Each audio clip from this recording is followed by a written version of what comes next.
देखो next topic जो है हमारा वो है अग्नाशय। जो अंतःस्रावी ग्रंथि जो है पेनक्रियाज की बात करेंगे तो पेनक्रियाज वास्तव में होता कहाँ है, क्योंकि ये ग्रास नली, ये लीवर और ये लीवर और ये यहाँ से क्या हो जाएगी ग्रहणी, और तो ग्रहणी का जो लूप बनता है उसी लूप के अंदर क्या पाया जाता है, यहाँ पर एक पत्तीनुमा संरचना क्या होती है,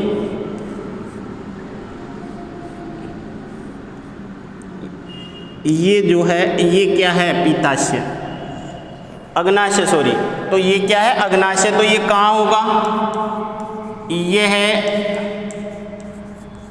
ग्रहणी के लूप में पाया जाता है। कहाँ पाया जाता है, आमाशय के नीचे, और जो ग्रहणी का जो यू आकार का जो लूप बनता है उसी लूप के अंदर कौन होता है, अग्नाशय होता है। उसके बाद में अगर अपन बात करते हैं, ये है अग्नाशय वाहिनी जो है या पेनक्रियाटिक डक्ट जो है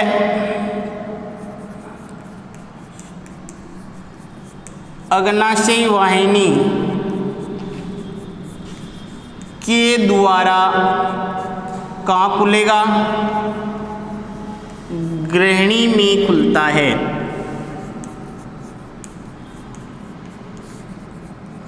क्लियर। और इसके द्वारा आप देखो यहाँ पर जो कार्य जो होगा, क्योंकि ये बहिस्त्रावी और अंतःस्रावी दोनों प्रकार की ग्रंथि का कार्य करती है, तो अगर बात करें बहिस्त्रावी और दूसरा क्या हो जाएगा अंतःस्रावी। तो बहिस्त्रावी तो क्या होती है कि वे ग्रंथियां जो नलिकाओं के माध्यम से अपने स्त्राव को मुक्त करते हैं, ये नलिकाओं के माध्यम से अपने स्त्राव मुक्त करती हैं। तो ये तो क्या करती है, नलिकाएं के द्वारा, अर्थात नलिका के रूप में ही उस स्त्राव को ले जाया जाता है और ले जाकर जहाँ कार्यकारी स्थल होता है वहाँ पर क्या kiया जाता है, मुक्त किया जाता है। जबकि अंतःस्राव में क्या होगा, ये नलिका विहीन ग्रंथियां होती हैं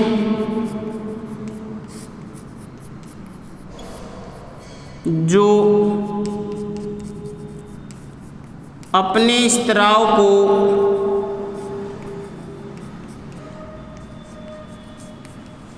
सीधे ही रक्त में मुक्त करती हैं।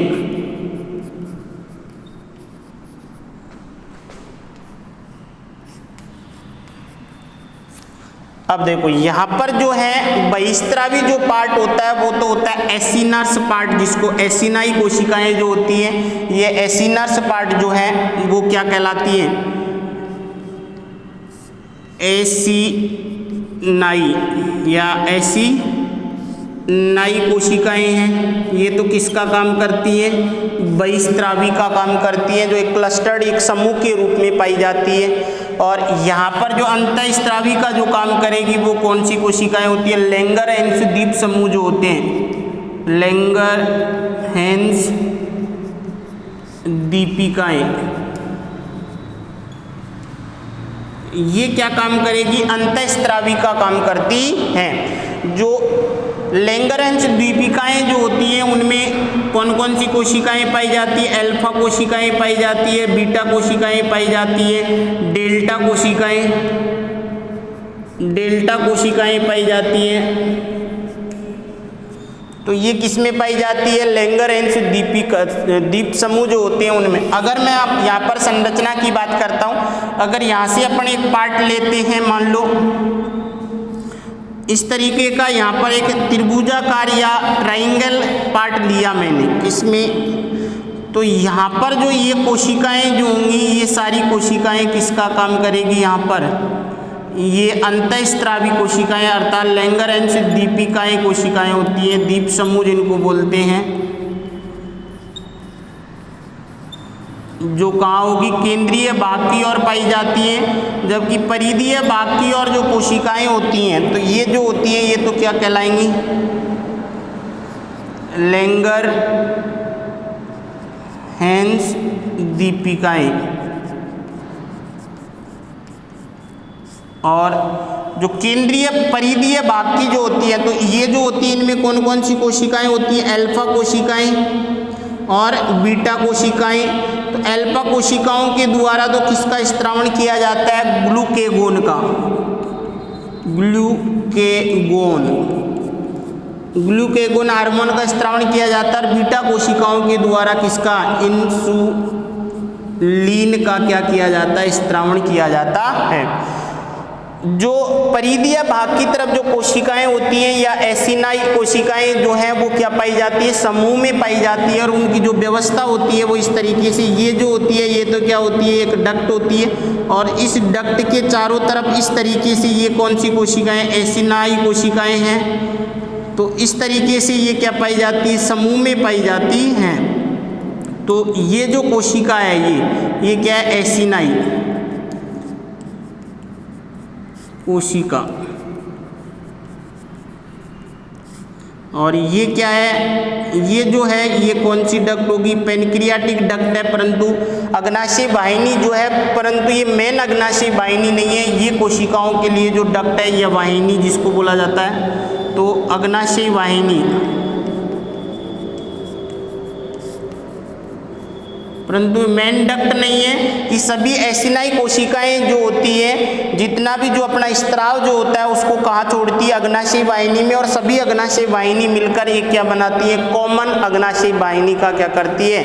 निर्माण करती हैं। तो इस तरीके से अग्नाशय के अंदर इस तरीके से ये क्या पाई जाती है? कोशिकाएं पाई जाती है, समूह में होती है।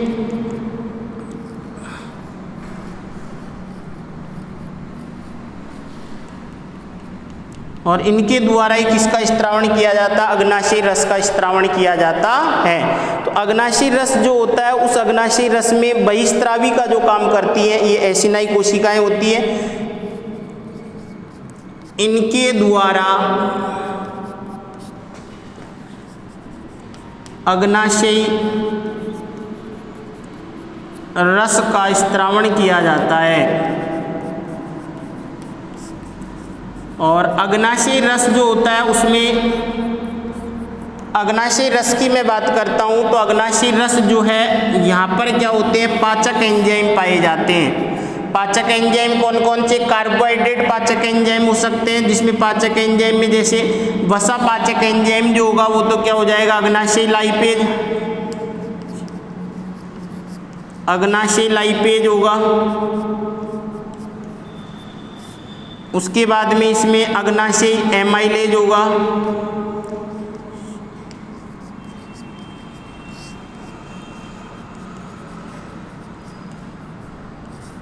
उसके बाद में प्रोटीन पाचक एंजाइम में ट्रिप्सिन होगा, ट्रिप्सिन जो, उसके बाद में काइमोट्रिप्सिन,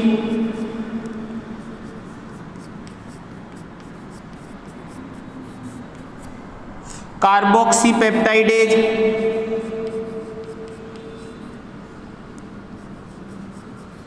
कार्बोक्सीपेप्टाइडेज, ये सारे एंजाइम पाए जाते हैं। ये दोनों एंजाइम जो होते हैं ये तो क्या होते हैं? एंडोपेप्टाइडेज होते हैं। ये तो क्या हो जाएंगे? एंडोपेप्टाइडेज। ये क्या काम करते हैं? जो प्रोटीन की जो लंबी श्रृंखला होती है उस लंबी श्रृंखला को छोटी छोटी श्रृंखला में तोड़ने का काम करते हैं। और कार्बोक्सीपेप्टाइडेज होता है ये एक्सोपेप्टाइडेज होता है। ये क्या होता है? एक्सोपेप्टाइडेज। ये क्या काम करता है? जो अमीनो अम्ल, जो प्रोटीन किसके कारण बना है? अमीनो अम्लों के कारण। तो अमीनो अम्लों के बीच में जो बंध होता है उसको तोड़ने का काम करता है और अमीनो अम्लों को क्या करता है? मुक्त करता है। तो ये सभी एंजाइम किस में पाए जाते हैं, अग्नाशयी रस में पाए जाते हैं। और इसी अग्नाशयी रस के द्वारा, अग्नाशयी लाइपेज के द्वारा वसा का पाचन होगा, अग्नाशयी एमाइलेज के द्वारा कार्बोहाइड्रेट का पाचन किया जाता है, ट्रिप्सिन जो होता है इसके द्वारा प्रोटीन का पाचन किया जाता है। और ये ट्रिप्सिन जो है ये यूनिवर्सल होगा, यूनिवर्सल का मतलब ये लगा पोरीफेरा संघ से लेकर मेमेलिया तक सभी जीवों में पाया जाता है, कौन, ट्रिप्सिन। उसके बाद में काइमोट्रिप्सिन है, कार्बोक्सीपेप्टाइडेज है, तो ये दोनों जो है ये किस रूप में, निष्क्रिय रूप में, जैसे काइमोट्रिप्सिनोजन के रूप में स्त्रावित होगा, ट्रिप्सिनोजन जो है इनके रूप में स्त्रावित होता है। तो ये सारा काम कौन करेगा, ये अग्नाशय, कौन करेगा यहाँ पर, अग्नाशय कार्य करता है। और अग्नाशय के द्वारा ही किसका स्त्रावण किया जाता है, जो कार्बोहाइड्रेट है, प्रोटीन है, वसा है, इनका क्या किया जाएगा, पाचन किया जाता है। तो ये अगर इनका संगठन भी देखें अपन किसका, अग्नाशयी रस का, तो अग्नाशयी रस का संगठन में ये सारे एंजाइम आएंगे। और ये जो है अल्फा कोशिकाएं, बीटा कोशिकाएं, जो अंतःस्त्रावी भाग जो है जिनको लैंगरहैंस दीपिकाएं कहते हैं, उनके द्वारा इंसुलिन हार्मोन का स्त्रावण किया जाता है और अल्फा कोशिकाओं के द्वारा ग्लूकेगोन हार्मोन का स्त्रावण किया जाता है। तो इनका कार्य बाद में आएगा अपना। तो इंसुलिन तो क्या काम करेगा, जो हमारे रक्त के अंदर जो अतिरिक्त ग्लूकोज होता है उसको ग्लाइकोजन में बदलने का काम करता है। और ग्लूकेगोन क्या काम करता है कि जब रक्त में ग्लूकोज की कमी हो जाती है तो ग्लाइकोजन जो स्टोर होता है उसको वापस किस में बदल देता है, ग्लूकोज में बदलने का कार्य करता है। क्लियर। तो ये था अग्नाशय। अब हमारा जो हारनाल से संबंधित जितने भी पार्ट थे जो संरचना से रिलेटेड वो कंप्लीट हो गए।